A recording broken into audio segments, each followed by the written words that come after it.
দর্শক, গত রাতভর যমুনার সামনে, যমুনার পাশে, যমুনার চতুর্দিকে কি হয়েছে, কি হচ্ছিল, কি হতে চলেছে, ওসমান হাদি হত্যাকাণ্ডের বিচার চেয়ে নতুন করে যমুনার সামনে জড়ো হয়েছেন আমরা দেখেছি। ইনকিলাব মঞ্চের কর্মীরা, তাদের সমর্থনে অনেকেই গিয়েছে। সেখান থেকে পুলিশের সঙ্গে নানা বাদানুবাদের ঘটনা আমরা দেখেছি এবং পুলিশকে এরকম হুমকিও দেওয়া হয়েছে যে আমাদের গায়ে যদি ফুলের টোকাও দেওয়া হয় তাহলে আগামী কালকের মধ্যে ঢাকা শহরে 50 লক্ষ লোক নেমে পড়বে। কিছু কি বোঝা যাচ্ছে কিংবা কিছু কি হতে যাচ্ছে? যমুনাতে যখন এই কর্মকাণ্ড হচ্ছে তখন রমনা অঞ্চলের ডিসি মাসুদ তিনি বলছেন এই অঞ্চলে 144 ধারা জারি আছে। 144 ধারা জারির মাঝে এই আন্দোলনটা হচ্ছে কেন? নাকি ওসমান হাদি হত্যাকাণ্ডের বিচার নিয়ে সরকার মনোযোগী না, সরকার এটাকে গুরুত্ব দিচ্ছে না? আসলে কোনটা, কোন পরিস্থিতির কারণে ইনকিলাব মঞ্চ এতটা হার্ড লাইনে যাওয়ার চেষ্টা করছে? চলুন একটু বুঝে ওঠার চেষ্টা করি এই ভিডিওতে আদতে যমুনাতে কি হচ্ছে।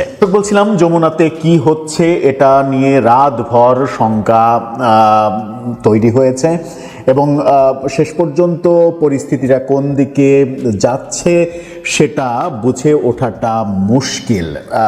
আমি যদি বেশ কিছু বাক্য বিনিময়ের কথা বলি, সেগুলোর প্রসঙ্গে পরে আসছি। তার আগে ডেইলি স্টার কি বলছে চলুন আগে ডেইলি স্টারের খবরটা দেখি, পাশাপাশি আরেকটা ছবিও আমরা দেখব। ডেইলি স্টার তারা বলছে হাদি হত্যা জাতিসংঘের তত্ত্বাবধানে তদন্ত দাবিতে যমুনার সামনে ইনকিলাব মঞ্চ।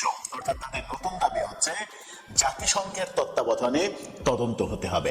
তার মানে বর্তমান সরকারের যে তদন্ত প্রক্রিয়া, সেই তদন্ত প্রক্রিয়াতে তারা আস্থা রাখতে পারছে না, বর্তমান সরকারকে আস্থার মধ্যে তারা রাখছে না।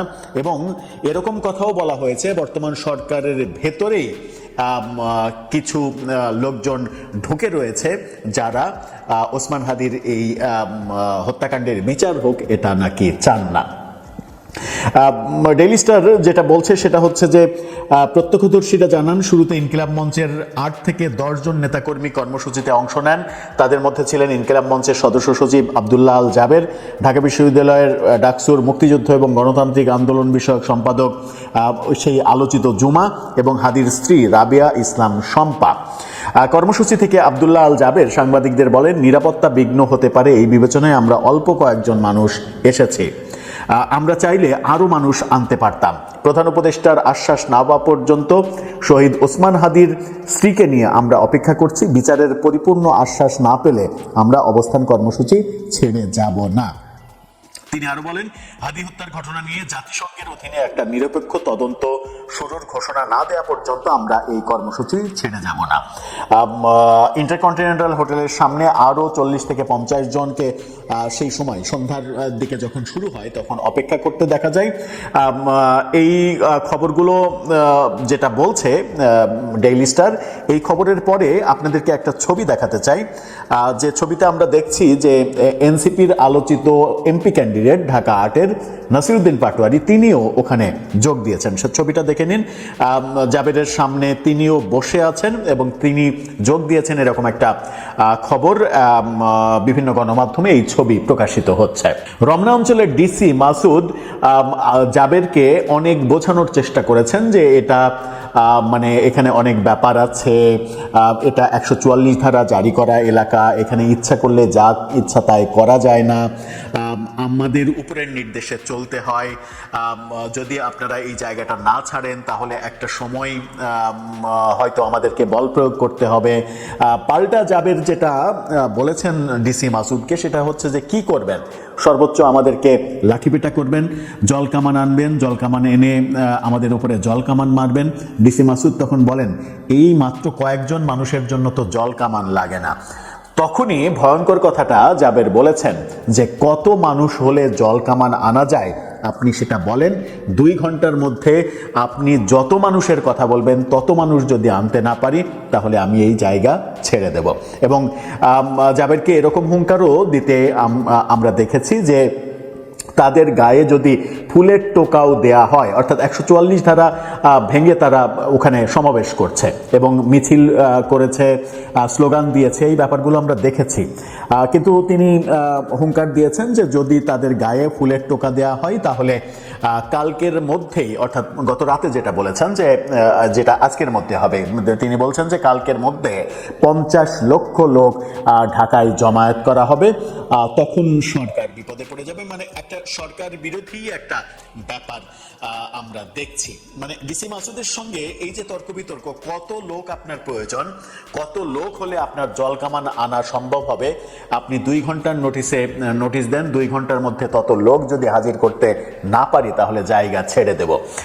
এবং সেখান থেকে এরকম আহ্বানও জানানো হয় যে যমুনার আশেপাশে যতগুলো রাস্তা রয়েছে সব রাস্তা যেন ওসমান হাদির সমর্থকরা তারা যেন বন্ধ করে দেয়, বন্ধ করে প্রতিবন্ধকতা তৈরি করে, সেখানে যেন সমাবেশ করে, এরকম ঘোষণাও আমরা দেখেছি।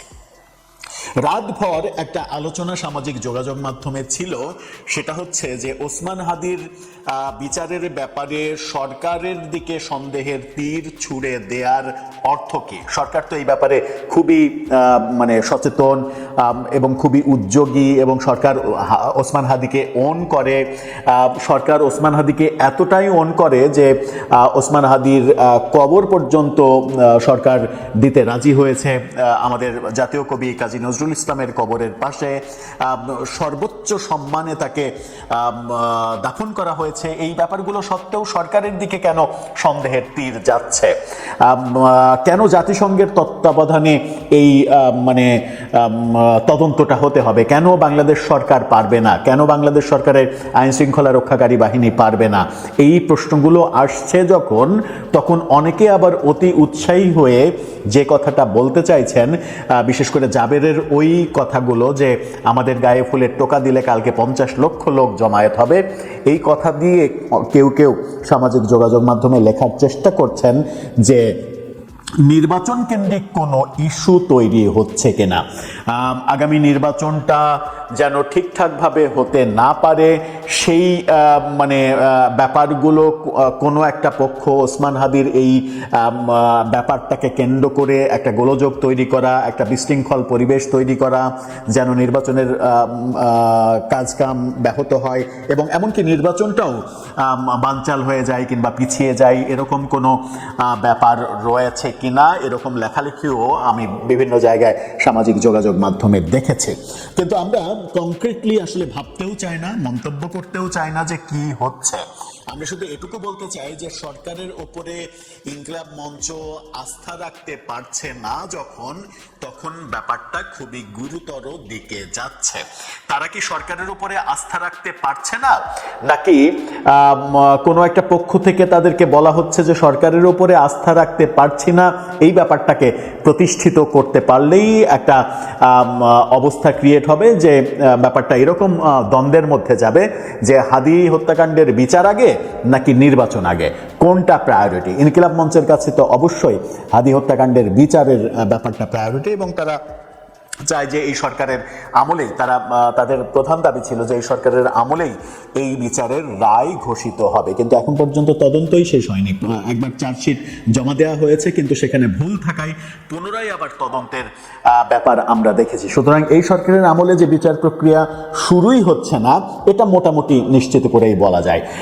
সেই ইস্যুটাকে নিয়ে মানে ইনকিলাব মঞ্চ না, তৃতীয় কোনো পক্ষ কিংবা তৃতীয় কোনো স্বার্থান্বেষী গোষ্ঠী যারা এই ঘটনার মাধ্যমে নির্বাচনকে প্রলম্বিত করা, নির্বাচনকে বিলম্বিত করার একটা চেষ্টা করতে পারে যাতে তাদের স্বার্থ উদ্ধার হতে পারে, সেরকম কোনো তৃতীয় পক্ষ কি এর সঙ্গে জড়িত রয়েছে?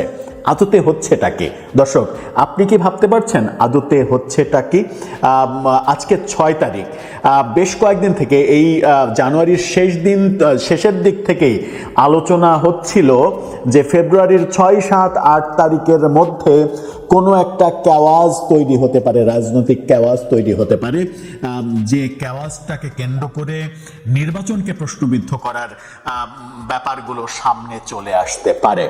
সেগুলোর কি একটা লক্ষণ দেখা যাচ্ছে, নাকি স্টেপ এটা একটা একটা চাওয়া, একটা প্রত্যাশা, সেটাই আমরা প্রথমবারের মতো ওসমান হাদির স্ত্রীকে রাস্তায় নামতে দেখেছি। যদিও তিনি গণমাধ্যমে কথা বলেননি, চেহারা দেখাননি, হিজাব পরেছিলেন, বোরখা পরেছিলেন, তার সামনে যে ফেস্টুন ছিল ফেস্টুন দিয়ে নিজের মুখ সবসময় ঢেকে রেখেছেন, কিন্তু তিনি উপস্থিত ছিলেন।